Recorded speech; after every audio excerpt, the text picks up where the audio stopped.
유대인들이 바울을 죽이기 위해서 총독 벨리스 앞에서 바울을 고소하고, 또 바울이 그 고소에 대해서 자신을 변론하는 그 말씀들을 살펴보면서 세상의 방식과 하나님의 방식에 대해서 함께 말씀을 나누었죠. 자신이 원하는 것을 얻기 위한 세상의 방식은 먼저 힘과 권력과 부를 가진 자에게 아부하고 그들에게 기대는 것이었습니다. 그리고 그들의 힘을 이용해서 거짓과 과장으로 그들을 설득해서 자신들이 목표한 바를 이루어내는 것, 이것이 세상이 추구하고 있는 방법이죠. 여러분, 이렇게 이런 일들이 진행되어지는 그 과정 중에서 불법과 편법과 갑질이 난무하게 됩니다. 그런데 세상이 이런 방식으로 이미 돌아가고 있기 때문에 사람들은 이것을 잘못됐다고 얘기하지 않죠. 세상을 살아가는 방법이며 세상을 살아가는 지혜라고 말합니다. 그리고 대부분의 사람들이 이렇게 살아가고 있기 때문에 별 문제 없다고 얘기하고 있어요.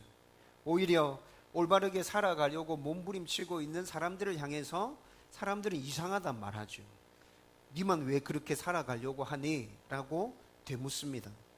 여러분, 이것이 세상의 방식임을 우리가 2주 전의 말씀을 통해서 확인했었죠. 바울을 고소하는 유대인들이 그대로 이런 방법으로 바울을 죽이려고 달려들고 있었잖아요. 여러분, 반면에 하나님의 방법은 언제나 하나님의 말씀에 순종하면서 하나님을 사랑하고 이웃을 사랑하고 그리고 정직하게 자신의 일에 최선을 다하는 그 모습이 하나님의 방법이었습니다. 여러분, 바울은 지금까지 1차, 2차, 3차 전도 여행을 하면서 수많은 어려움을 겪었고 많은 위기에 봉착했습니다. 그런데 그럴 때마다 바울은 늘 하나님의 방법으로 그 일들을 다 풀어냈었죠. 편법이나 불법이나 갑질을 통해서 그 일들을 해결하려 하지 않았습니다. 하나님의 말씀에 순종했고요. 하나님을 사랑하고 사람들을 사랑했고요. 언제나 정직하게 자신의 일에 대해서 변론했고요. 그래서 바울이 자신을 고소하고 있는 그 유대 종교 지도자들 앞에서도 당당하게 자신의 이런 모습에 대해서 변론하고 있죠. 나는 사람과 하나님 앞에서 꺼리낄 게 아무것도 없다. 나는 그렇게 살지 않았다. 나는 하나님의 방법대로 살았다. 여러분, 바울이 이렇게 당당하게 자신을 변론하고 있는 모습들 2주 전에 살펴보았지 않습니까? 여러분, 바울이 이렇게 살았을 때 여러분, 세상 사람들은 이렇게 살아가는 모습을 보면서 그렇게 살면 안 된다, 실패한다, 니만 힘들어진다 이렇게 말하죠. 그런데 바울의 삶들을 우리가 쭉 살펴봤잖아요. 진짜 그랬습니까? 바울이 진짜 어려웠어요? 바울이 위기에 봉착할 때마다 그 일들을 해결해내지 못해서 정말 난감해하고 힘들고 정말 그 일 때문에 난처한 일들에 처하고 그랬습니까? 아니요. 여러분, 비록 힘들고 어려운 일들을 계속해서 만났지만 하나님께서 바울과 함께 해주심으로 그 모든 어려운 일들이 풀어지고 해결되어지는 것 우리의 눈으로 확인하면서 여기까지 왔잖아요. 여러분, 앞으로도 세상은 우리에게 계속 말할 것입니다. 하나님의 방법대로 살면 안 된다. 그러나 성경은 우리에게 분명하게 말씀해 주고 있습니다. 세상의 방법에 따라가서 살면 너희들은 결국 망하게 될 것이다. 하나님의 방법에 따라 살아야 너희들이 살게 될 것이다. 진정한 행복과 복과 평안을 추구하고 있느냐? 그러면 성경에서 말씀해 주고 있는 그 하나님의 방법을 붙들고 살아라. 여러분, 이것이 하나님께서 우리에게 주시는 메시지이지 않습니까? 저와 여러분들, 세상이 그렇지 않다고 말할지라도 하나님의 방법대로 살아가는 주님의 백성들 되기를 주의 이름으로 축원드립니다. 여러분, 오늘은 하나님의 뜻에 순종하며 살아가는데도 삶에 아무 변화가 없어서 힘들어지고 초조해질 때 어떻게 해야 하는지 한번 말씀을 통해서 생각해 보려고 합니다. 여러분, 그럴 때 있죠. 저도 개척하고 난 후에 가끔 이런 어려움과 초조함을 느낄 때가 있습니다. 몇 번 말씀드렸지만 개척하기 전에 기도하면서 하나님께서 주시는 분명한 말씀을 붙들고 하나님의 뜻에 온전히 순종하면서 개척을 했고, 그리고 제 나름대로 지금까지 제가 사역했던 걸 돌아보면서 그래도 열심히 발버둥 치고 여기까지 왔다, 이렇게 말할 수 있어요. 그런데 교회가 빨리 세워지지 않고 또 또 제가 생각했던 대로 일과 사역이 잘 풀려지지 않을 때 답답하고 초조함이 밀려오는 것이 사실입니다. 1년에 한 두세 번 정도 이런 마음이 저에게 아주 물밀듯 확 밀려옵니다. 여러분도 아마 가정이나 각자 하는 일에 있어서 힘들고 어려운 일들을 만나면서 그 어려움들 가운데 어떻게 하든지 하나님의 뜻대로 순종하면서 살아가려고 발버둥 치고 있는데 일이 잘 해결되어지지 않고 그 일들이 더 어려워지는 것들을 경험하면서 답답해지고 초조해질 때 있죠. 하나님 진짜 살아계신 것 맞나? 하나님 내 일에 관심을 가지고 계시나? 하나님 내 기도를 들으시고 계시나 지금? 여러분 그런 의문이 생기는 게 사실이지 않습니까? 그래서 낙심하고 좌절하고 때로는 하나님을 믿고 있는 그 믿음을 포기하지는 않았지만 하나님과 적당한 거리를 두고 싶고 그렇게 신앙생활을 할 때도 있었잖아요.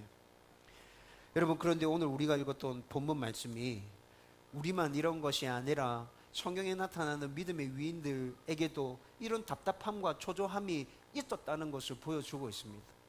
그런데 우리가 경험하는 그 답답함과 초조함들, 그리고 오늘 본문에 나타나는 바울이 경험한 그 답답함과 초조함들에 대한 반응은 다르다는 것이죠. 여러분 우리는 그 초조함과 답답함 가운데 낙심하고 좌절하고 힘이 빠져서 축 처지지만 오늘 말씀 가운데 나타나는 바울의 모습 가운데서는 그런 모습이 나타나지 않거든요. 도대체 바울은 그 답답함을 어떻게 극복하고 있을까? 여러분 궁금하지 않으세요?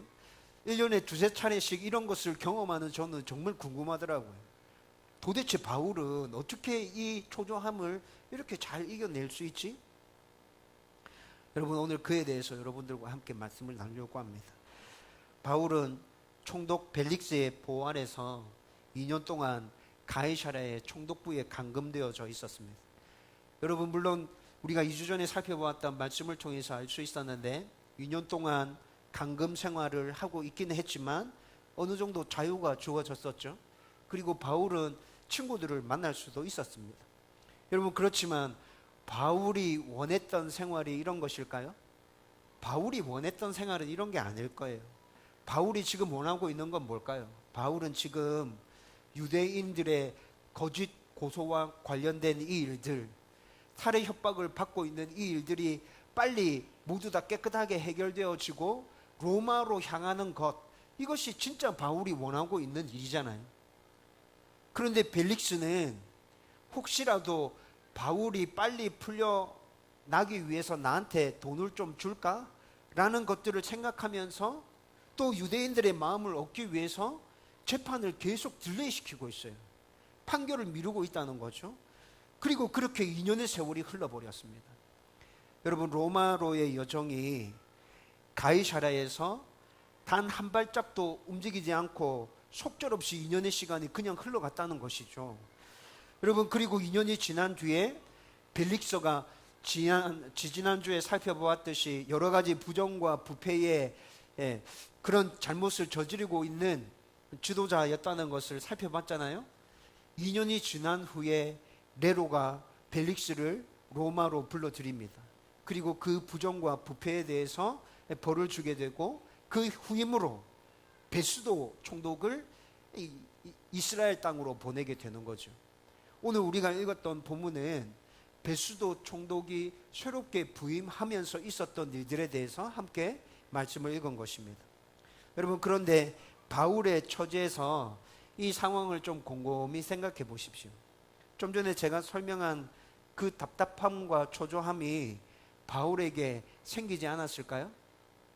바울이 복음을 전하기 위해서 로마로 가는 것은 너무나도 분명한 하나님의 뜻이었지 않습니까? 여러분 이 뜻을 이루기 위해서 바울은 지금까지 정말 힘들고 어려운 길들을 다 뚫고 지금 여기까지 온 거잖아요. 굉장히 친했던 함께 동역했던 지인들조차도 로마로 향하는 길을 만류했지만 내 생명을 내놓고서라도 나는 로마로 갈 것이다 라고 그렇게까지 선언하면서 달려온 길 아닙니까? 그리고 3차 전도 여행을 마무리하면서 예루살렘으로 귀환하는 그 여정들 우리가 살펴봐서 잘 알고 있잖아요. 그리고 예루살렘에 도착하자마자 결례 기간 6일 빼고 그 이후에 일어났던 여러 차례 사건, 여러 차례 목숨을 위협하는 그 사건들, 여러분 우리가 잘 살펴봐서 알고 있잖아요. 그 일들을 겪으면서도 하나님께서 로마로 향하는 것이 하나님의 뜻이었기에 바울을 보호해 주시고, 그래서 지금 여기까지 와 있는 것 아닙니까?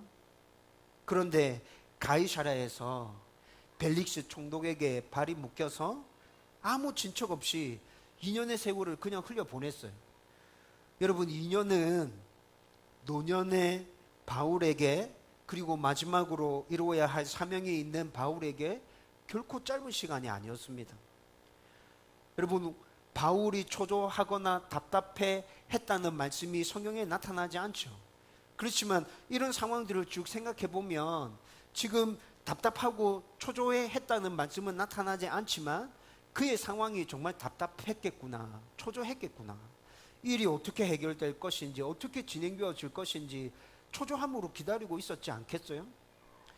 여러분, 이렇게 추측하는 것은 우리가 이상하게 억지를 가지고 추측하는 게 아니고 그냥 충분히 받아들이고 이해할 수 있는 합리적인 추측이지 않습니까? 여러분, 그런데 바울은 2년 동안이나 이 초조함과 답답함을 이겨내고 기다리고 있었다는 것이죠. 여러분, 어떻게 바울이 이렇게 할 수 있었을까요? 바울이 이 과정 가운데 보였던 반응이 두 가지가 있는데, 먼저 첫 번째 반응은 좀 전에 제가 말씀드렸던 것처럼 그냥 기다리고 있었어요. 그냥 기다리고 있었어요. 여러분, 그가 보였던 그 기다림의 반응, 여러분, 이것이 굉장히 쉬운 일이 아니라는 걸 바울의 상황을 조금 더 깊이 들여다보면 우리 금방 이해할 수 있습니다. 좀 전에도 제가 말씀드렸잖아요. 바울은 지금 노년의 삶을 살아가고 있는 것이라고 말씀드렸죠. 몇 주 전에 말씀을 나눌 때도 바울의 노년의 상황에 대해서 설명해 드렸던 적이 있습니다. 이때 바울의 나이가 지금 50대 중후반이었습니다. 여러분, 그런데 이 당시에 살았던 사람의 평균 수명이 50대 후반이었다고요. 그러면 지금 50대 중후반에 접어든 바울은 노년의 삶을 살아가고 있는 것이 맞죠? 지금 우리로 치면 70대 중반이나 후반에 노년의 시절을 살아가고 있는 게 바울의 현실이었다고요. 여러분, 이 세상에서 살아갈 수 있는 날이 그리 많지 않습니다. 그리고 이런 상황에서 바울이 로마로 가서 복음을 전하는 것은 그의 생애에서 마지막으로 하나님께서 주신 사명이지 않습니까? 여러분, 그런데 벨릭스 총독에게 지금 발목이 잡혀서 가이사랴에서 꼼짝달싹하지 못하고 2년의 세월을 보내고 있는 바울을 한번 생각해 보십시오. 얼마나 초조하고 답답했겠어요. 내가 이 땅에서 살아갈 날이 그리 길지 않은데, 내 지금 빨리 로마로 가서 복음 전해야 하는데 왜 이 일이 이렇게 빨리 해결되어지지 않는고? 여러분, 바울이 2년 동안 그렇게 가이사랴 총독부에서 감금 생활을 하면서 자유를 누리고 친구들을 만날 수 있었지만 이 답답함을 안고 뭐 했을 것이라 추측되어집니까? 하나님께 기도했을 거예요. 하나님, 왜 빨리 해결 안 됩니까? 하나님, 저 로마로 가라 하셨잖아요. 하나님, 제 생의 마지막 사명으로 하나님께서 로마에 가서 복음 전하라 말씀하신 거 아닙니까? 그런데 왜 여기서 이렇게 시간 보내고 있습니까? 하나님, 하나님 빨리 해결되게 해주십시오. 로마로 갈 수 있도록 하나님 길을 열어주십시오. 사람을 보내주세요. 여러분, 이런 기도 하지 않았을까요? 여러분, 바울에게 답답하고 초조함이 얼만큼 있었는지 잘 모르겠지만 바울에게 있었던 그 답답함과 초조함의 크기만큼 바울은 이렇게 열심히 하나님께 부르짖고 기도했을 겁니다. 그리고 난 다음 바울이 한 일은 뭐라고요? 그냥 그렇게 기다리는 일이었습니다. 2년 동안 좀 뭔가 사람들을 만나서 이 일을 해결할 수 있는 방법들을 찾아보고, 아니면 몰래 빠져나가서 로마로 갈 수 있는 길을 한번 만들어 보고, 이렇게 하는 게 좋지 않을까 생각되어지지만 바울이 한 일은 뭐였다고요? 그냥 기다리는 일이었다고요. 바울은 억지로 자기 생각과 자기 판단에 따라서 뭔가 일을 만들어내려고 노력하지 않았어요. 그냥 하나님께 기도하고 하나님께서 응답 주실 때까지 답답하고 초조하지만 한결같음으로 기다리는 것이죠. 여러분, 만약에 바울이 이 일을 해결하든지 아니면 다른 길을 찾아서 로마 군령에서 벗어나서 로마로 향하려고 했다면 어떤 일이 일어났겠습니까? 2주 전에 우리가 살펴봤던 말씀에서 바울을 죽이려고 결사단 40명이 조직됐다는 거 우리가 살펴봤잖아요. 여러분, 먹지도 마시지도 않겠다, 바울을 죽이기 전까지는 그렇게 결정하고 다짐하고 동맹한 사람들, 맹세한 사람들이 40명이나 있었다고요. 여러분, 그런데 그 40명이 지금 눈을 부릅뜨고 바울이 어떻게 하고 있는지 지켜보고 있는데 로마 군령 안에 있기 때문에 어떻게 하지 못하고 그냥 지켜보기만 하고 있는 중인데, 바울이 그곳에서 빠져나와서 자기 나름대로의 독자적인 길을 찾아서 로마로 가려고 했다면 빠져나오는 순간 몇 날이 지나지 않아서 그 결사단의 손에 바울은 죽었겠죠. 여러분, 그리고 바울은 1차, 2차, 3차 전도 여행을 하면서 사람의 생각과 하나님의 생각은 다르고 항상 하나님의 생각과 하나님의 방식이 옳고 맞다는 것을 충분히 경험을 통해서 잘 알고 있었잖아요. 여러분, 바울이 수많은 어려운 일들을 겪으면서 몸소 터득한 것이 이 진리였거든요. 그래서 바울은 답답하고 초조함이 있지만 지금 있는 그 상황을 그대로 하나님께 아뢰고 그냥 그 답답함과 초조함을 부여잡고 부여안고 그냥 기다리고 있는 것이에요. 여러분, 언젠가 제가 말씀드린 적이 있는데 탁월한 믿음의 사람들은 모두 다 하나님의 때를 잘 기다린 사람들이라고 말씀드렸죠.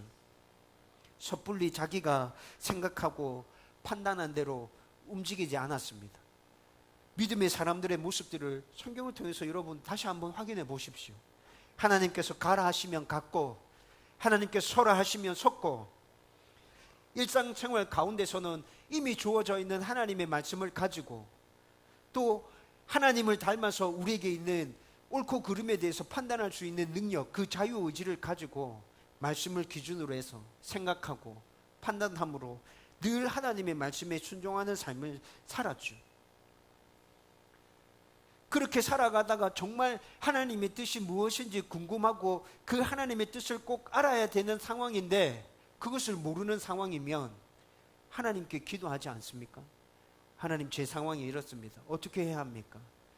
그리고 기도한 다음에 어떻게 해야 돼요? 그냥 기다리고 있죠. 하나님께서 말씀해 주실 때까지, 응답해 주실 때까지 그냥 기다리고 있었어요.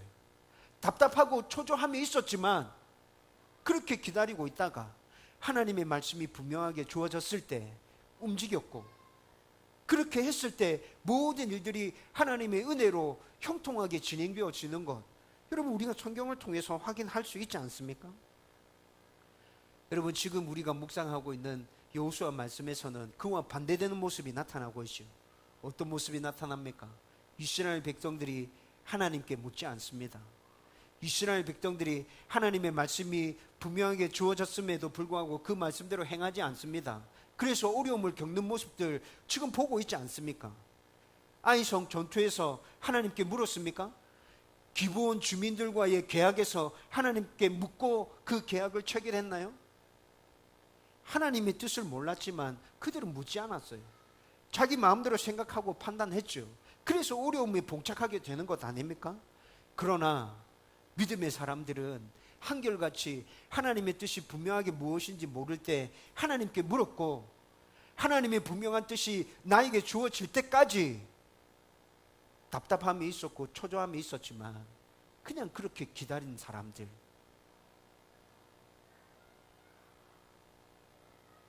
여러분, 이렇게 하나님의 뜻이 주어질 때까지 잘 기다리기 위해서는 늘 하나님과 동행하는 삶을 살아야 한다는 것도 믿음의 사람들의 모습을 통해서 우리는 발견할 수 있게 됩니다.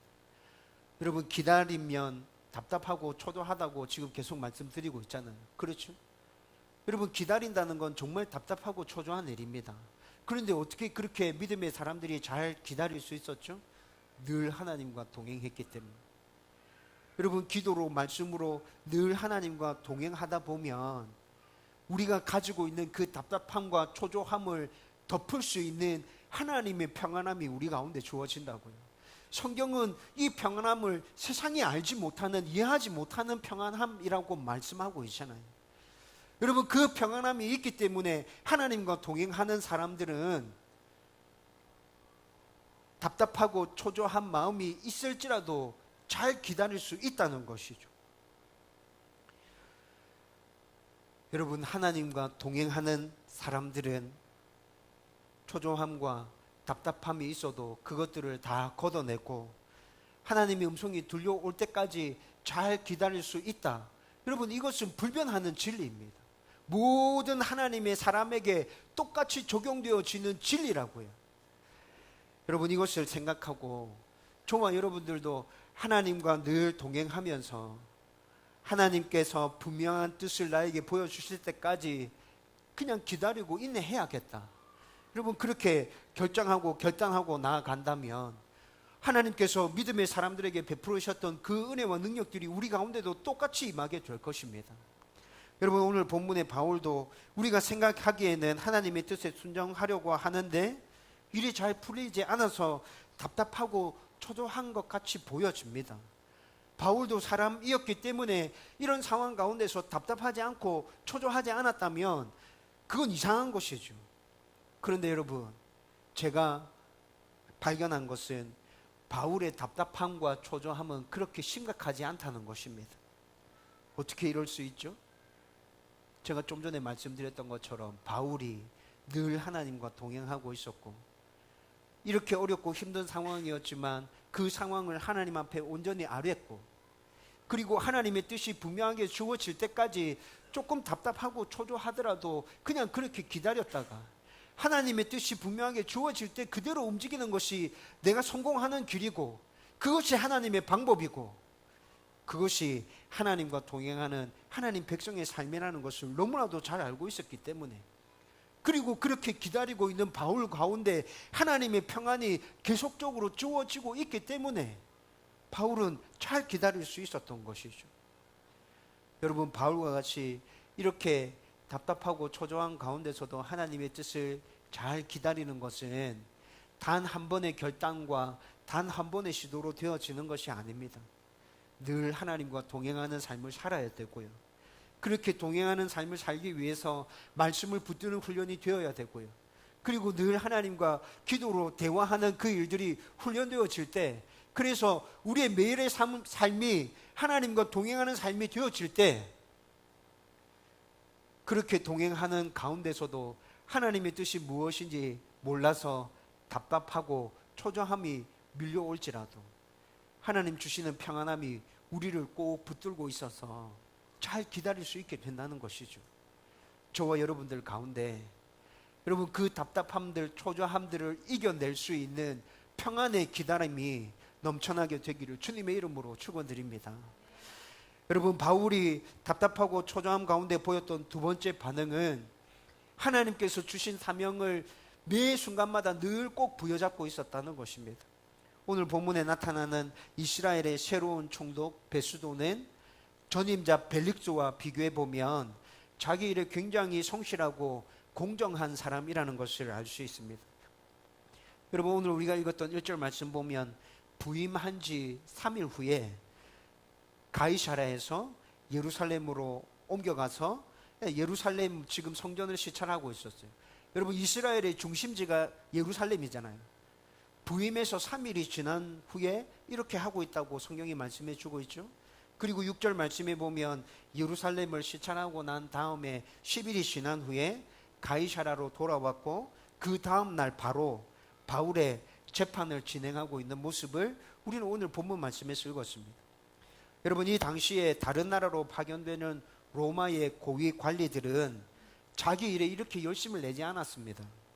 로마의 해가 되지 않는 선에서, 또 속국의 백성들에게도 미움을 사지 않는 선에서 적당하게 일을 처리했고, 그리고 자기가 해야 될 일이었음에도 불구하고 그 일을 제때제때 시간에 딱딱 맞춰서 처리해 주는 건 아주 드문 일이었어요. 여러분, 역사가 요세푸스라는 사람 굉장히 많이 들어봤죠? 여러분, 이때 이 당시 역사를 서술했던 사람 중에 요세푸스라는 사람의 기록이 가장 신빙성이 있습니다. 그런데 그 역사가 요세푸스가 이 베수도에 대해서 평하기를 그는 참 성실한 사람이었다고 평하고 있습니다. 부임하자마자 환영 행사나 축하 파티 없이 그냥 바로 자기가 해야 될 일들을 하고 있는 모습, 그리고 자기가 해야 될 일들에 대해서 성실하게 임하고 있는 모습들을 보면 이 사람은 참 성실한 사람이야. 요세푸스가 이렇게 평하고 있다고요. 여러분, 이뿐만이 아니라 2절에서 5절까지의 말씀을 쭉 읽어보면 이제 막 부임한 베수도에게 유대 대제사장들과 또 유대인 권력자들이 찾아와서 바울을 고소하면서 바울의 재판을 예루살렘에서 진행할 수 있도록 청하고 있습니다. 그런데 이 청을 베수도가 거절하고 있죠. 여러분, 예루살렘에서 재판할 수 있도록 해달라라는 요청은 로마법에 의한 재판이 아니라 유대법에 의한 종교 재판을 하자라는 청입니다. 여러분, 유대법에 근거해서 종교 재판을 한다면 유대인들이 바울에게 어떤 선고를 내릴 것 같습니까? 사형이겠죠. 그렇죠? 여러분, 분명히 이들은 바울에게 사형을 선고할 것입니다. 그리고 헬라어 원어로 오늘 이 상황을 쭉 살펴보면요, 헬라어 원어에서는 분명하게 나타나는데 이 청이 한 번으로 그치고 있는 것이 아닙니다. 여러분, 베수도가 예루살렘에 머문 날은 8일이었습니다. 그리고 가이사랴에서 예루살렘으로 가는데 하루, 예루살렘에서 가이사랴로 돌아오는데 하루 해서 총 여정이 10일이 걸리는 것이죠. 여러분, 8일 동안 예루살렘에 머물러 있는데 유대 제사장들과 그리고 유대 권력자들이 매일 찾아가서 강청하는 것입니다. 바울을 우리 손에 넘겨줘. 예루살렘에서 종교 재판을 할 수 있도록 해줘. 여러분, 베수도는 지금 이스라엘의 총독으로 부임한 신임 총독이죠. 여러분, 이때 이 당시의 관례가 신임 총독이 부임하면 여러분, 그 지역의 민심을 사기 위해서 그들이 요구하는 것을 무리한 수준이 아니면 들어주는 게 그때 그 당시의 관례였다고요. 여러분, 이스라엘의 지도자들이 이런 것들을 잘 알고 지금 베수도에게 찾아와서 이렇게 부탁하고 있는 거죠. 그런데 베수도가 이를 거절합니다. 그리고 베수도가 이들에게 뭐라 얘기합니까? 10일 뒤에 가이사랴에서 그에 대한 재판을 진행할 거다. 그가 잘못한 일이 있다면 그때 가이사랴에 와서 고소해라. 그러면 내가 정확하게 재판해 줄게. 여러분, 이렇게 얘기하고 있어요. 그래서 10일 후에 예루살렘 시차를 마치고 가이사랴에서 재판이 진행되어지고 있습니다. 그런데 이 재판은 이전에 우리가 살펴봤던 그 재판과 크게 다르지 않습니다. 유대 제사장들과 유대인들의 권력자들은 거짓으로 바울을 고소하고 있죠. 두 가지는 종교적인 이유로 그를 고소하고 있고 또 한 가지는 정치적인 이유로 그를 고소하고 있습니다. 여러분, 종교적인 이유와 정치적인 이유로 바울을 고소하는 이유는 유대법으로, 로마법으로, 두 가지 법으로 모두 다 걸어서 바울을 죽이겠다는 아주 악한 의도에서 이렇게 종교법과 정치적인 법을 함께 나열하면서 거짓으로 그를 고소하고 있는 것이죠. 바울도 역시 이전에 살펴보았던 것과 똑같이 반응하고 있습니다. 이들의 고소에 대해서 그것은 절대로 사실이 아니다 라고 강하게 부정하면서 자신은 잘못한 게 아무것도 없다고 변론하고 있죠. 여러분, 그런데 재판이 진행되어지는 이 과정 중에서 베수도의 태도가 약간 달라지고 있다는 것이 오늘 말씀 가운데서 보여집니다. 여러분, 유대인들의 권력자들이 바울을 예루살렘으로 이동해서 재판하게 해달라고 청했을 때 그 청을 거절했잖아요. 아니, 안 된다. 이렇게 거절했는데 오늘 9절 말씀에 보면 베수도가 유대인들의 마음을 사기 위해서 바울에게 묻고 있어요.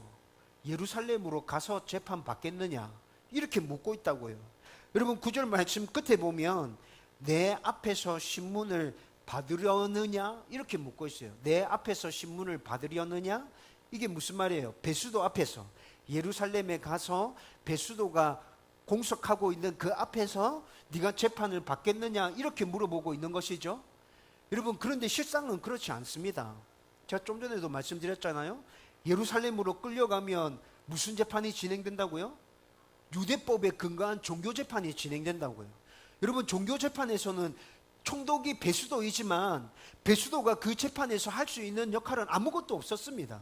내 앞에서 신문을 받으려느냐 이렇게 묻고 있지만 실상은 공회원들이 그 재판을 주도하는 것이고 공회원들이 선고에 따라서 그 재판은 결론나는 것이죠.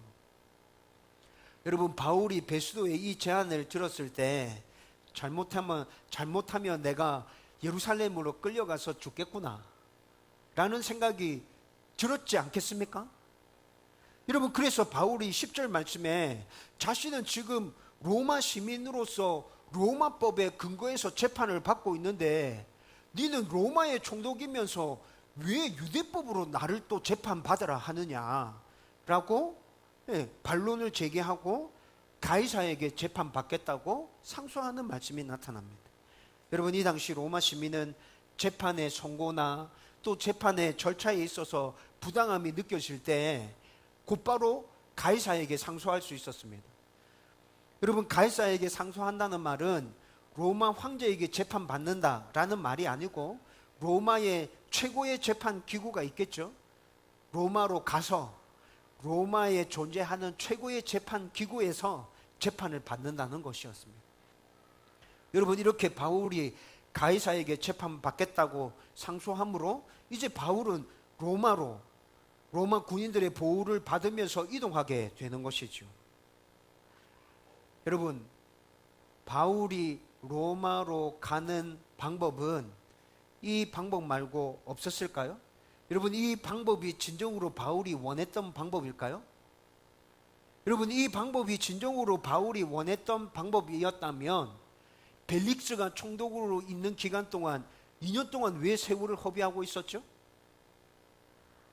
여러분, 바울이 진짜 로마로 가고자 할 때 원했던 방법은 뭐였겠습니까?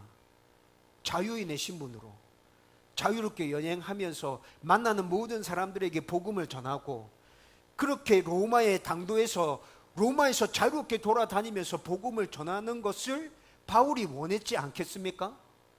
여러분, 이때 이 당시에 바울이 가이사에게 상소하고 로마 군인의 보호를 받으면서 로마로 가는 것이 제일 좋은 방법이고 제일 빠른 방법이고 안전하게 갈 수 있는 방법이라는 것을 모든 결론을 알고 있는 우리들한테는 그게 보여지죠. 그런데 여러분, 이때 이 당시의 상황에 당면하고 있는 바울은 그것을 알 수 있나요? 여러분, 이건 절대 바울이 원했던 방법이 아니라고요. 바울이 로마 당국을 신뢰했을까요? 로마 군인들을 신뢰했을까요? 여러분, 예루살렘에서 로마까지는 2,500km가 떨어져 있습니다. 군인들의 보호를 받으면서 2,500km를 이동해 갈 때 몇 달이 걸리는 여정인 것이죠. 여러분, 그런데 그 과정 중에 어떤 일이 일어날 줄 알고 자기를 로마 군인들에게 맡긴다는 것입니까? 자기는 해야 될 일이 분명히 있지 않습니까? 로마에 가서 복음을 전하는 일. 로마로 가는 데 있어서 바울이 원했던 방법은 절대로 이 방법이 아니었습니다. 여러분, 그래서 벨릭스가 재판을 지연시키면서 2년 동안 그렇게 호송 세월을 보낼 때도 바울이 이 방법을 선택하지 않았던 것이죠. 그런데 지금 상황은 어때요? 선택할 수 있는 방법이 없어요. 여러분, 그냥 그대로 이 자리에 머물러 있다가는 베스도와 유대 권력자들에 의해서 자기가 죽을 지경에 몰렸다고요. 여러분, 그래서 바울은 최후의 결단을 내리고 있는 것입니다. 로마 군인들의 감금으로 그들의 보호를 받으면서 로마로 가자. 가이사에게 호소한다. 여러분, 바울이 왜 이런 결정을 내릴 수 있었죠? 여러분, 저와 여러분들 같으면 상황이 이렇게 전개된다면 어떻게 했을 것 같습니까? 꼭 이렇게까지 하는데 내가 로마까지 갈 필요가 있나? 아유, 진짜 너무 2년 동안 세월 그냥 이렇게 흘려보내고 그렇게 하나님께 구하고 다른 방법 찾아달라고 좀 그렇게 했는데 지금 상황이 이렇게까지 됐는데 내가 굳이 로마까지 갈 필요가 뭐 있는데, 그냥 빠져나갈 국리를 찾아서 그렇게 빠져나가야겠다. 여러분, 이렇게 생각하는 사람들이 대부분이었지 않았을까요? 하나님의 뜻이 아닌갑다. 하나님의 뜻이 분명히 아닌갑다. 이렇게까지 이 일이 어렵고 힘들게 꼬여지는 거 보면 이건 분명히 하나님의 뜻이 아니야. 하나님의 뜻이었다면 술술 풀려갔을 거야. 여러분, 이렇게 생각하는 사람들이 많지 않았을까요? 여러분, 그런데 바울은 로마 군인들의 감금하에서 죄수 아닌 죄수가 되어서라도 내가 로마까지 가야겠다라고 결단합니다. 왜 그렇습니까? 그는 자기의 소명이 무엇인지 분명하게 알고 있었습니다. 날마다 그 소명을 기억하고 있었습니다. 여러분, 2년 동안 시간을 흘려보내는 동안 그의 가운데 답답함과 초조함이 있었습니다. 그런데 그 답답함과 초조함들을 어떻게 견뎌낼 수 있었냐? 하나님께서 마지막으로 나에게 주신 소명, 로마로 가서 내가 이루어야 될 그 사명, 매일 생각하고 매일 그 소명을 가다듬고 있는 것이죠. 언젠가 때가 주어진다면 하나님께서 나에게 맡기신 이 소명, 그 소명을 위해서 내가 할 수 있는 모든 것들을 다 쏟아부어서 반드시 그 일을 이루고야 말겠노라. 매일 생각하고 있는 거예요. 여러분, 그런데 그렇게 매일 자신의 소명에 대해서 생각하고 있었는데 막다른 골목에 딱 다다르게 된 것이죠. 아, 내가 이 방법 말고는 로마로 갈 수 있는 방법이 이제 더 이상 없구나. 내가 여기서 조금이라도 지체한다면 로마로 못 갈 수도 있겠구나. 여러분, 그때 바울은 단호하게 결정을 내리게 되는 것이죠. 여러분, 저와 여러분들이 하나님께서 주신 사명을 꼭 붙들고 있다면 이렇게 결정적일 때 돌파구가 분명하게 보여지게 될 것입니다. 아, 내가 이거 선택해야 되구나. 분명하게 보여지게 된다고요. 여러분, 자주 얘기했는데 이 세상을 살아가는 모든 성도들에게 주신 하나님의 소명 무엇입니까? 보편적으로 성도에게 주신 하나님의 소명 있지 않습니까? 뭐죠? 우리의 모든 삶을 통해서 하나님께 영광. 여러분, 이것이 이 세상을 살아가는 모든 성도들에게 보편적으로 주신 하나님의 소명이지 않습니까? 여러분, 이 소명이 너무 어렵게 느껴집니까? 아니요, 어려운 것 아닙니다. 하나님 앞에 영광이라는 이 소명은 내가 생각하는 거, 말하는 거, 행동하는 거, 가정에서나 직장에서나 내가 만나는 사람들이나 모든 삶 속에서 어떻게 하면 나의 삶을 통해서 하나님께서 드러날 수 있을까? 나의 삶을 통해서 어떻게 하면 하나님께서 칭찬받을 수 있을까라는 것들을 생각하면서 주의 깊게 하나하나 해가는 그 모든 것이 하나님께서 우리에게 주신 소명을 이루어가는 삶인 것입니다. 여러분, 우리가 이 소명을 잘 기억하고 있다면, 여러분, 하나님의 뜻이 무엇인지 몰라서 답답하고 초조할 때, 그럼에도 불구하고 이 소명을 부여잡고 내가 살아내야 될 일상 가운데서 날마다 최선을 다하는 삶을 살아갈 때 결정적인 순간에 하나님께서 돌파구를 우리 가운데 보여주신다고요. 너 이렇게 해야 돼. 지금 이렇게 해야 돼. 하나님께서 보여주시는 그 돌파구. 여러분, 그것들을 부여잡고 하나님의 뜻에 따라 한 걸음 한 걸음 순종해서 나아가는 그 삶이 바로 하나님 백성의 삶이라는 것입니다. 여러분, 바울이 2년의 세월을 보내면서 바울 가운데도 답답하고 초조함이 있었을 거예요. 그런데 늘 하나님과 동행하는 가운데, 하나님 주시는 평안함 가운데 그렇게 하나님의 뜻을 기다렸고, 하나님의 뜻을 온전히 기다렸고, 결정적인 그때 하나님께서 분명하게 길을 보여주시는 그 순간 초조함 없이 그것을 붙들 수 있었던 그 이유, 소명을 붙들고 있었기 때문에. 여러분, 저와 여러분들도 바울과 같이 우리의 소명을 붙들고 우리의 답답함과 초조함을 이겨내고 하나님의 백종으로서의 삶을 살아가게 되기를 주님의 이름으로 축원드립니다. 여러분, 이제 오늘 말씀을 정리하려고 합니다. 가정이나 직장이나 신앙이나 모든 면에서 성도답게 열심히 잘 해보려고 하는데 잘 되지 않아서 힘이 빠지고 낙심되고 의욕이 없어질 때 정말 있습니다. 저와 여러분들은 살아오면서 지금까지 이런 일들을 벌써 여러 차례 경험했을 겁니다. 여러분, 그런데 지금까지 이런 일이 있을 때마다 여러분 어떻게 대처하셨습니까? 시간에 해결해 줄 것이라는 생각으로 그냥 소극적으로 그냥 그렇게 기다리고 있었나요? 여러분, 오늘 말씀을 나누고 난 이후에 여러분 우리의 모습이 좀 달라졌으면 좋겠습니다. 하나님의 뜻에 순종하며 살아가려고 노력하는데 우리 안에 답답함과 초조함이 있을 때 이제는 좀 능동적이고 적극적으로 그 상황을 대처해 나갈 수 있었으면 좋겠다고요. 어떻게 하면 됩니까? 모든 상황 가운데서 하나님의 말씀과 기도를 붙들고 하나님과 동행하는 삶을 사십시다. 여러분, 그렇게 하나님과 동행하는 삶을 살다 보면 우리의 초조함과 답답함을 덮을 수 있는 평안함이 우리 가운데 주어질 것입니다. 여러분, 그 평안함 가운데 하나님의 뜻이 분명하게 주어질 때까지 잘 기다려 보십시다. 하나님의 뜻이 분명하게 보여진다면 주저함 없이 순종해 나가십시다.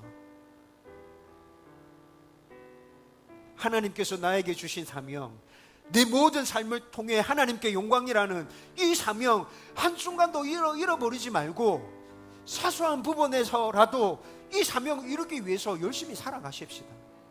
여러분, 그렇게 살아가다 보면 결정적인 순간에 우리가 어떻게 해야 하는지 하나님께서 돌파구를 분명하게 보여주실 때가 있다고요.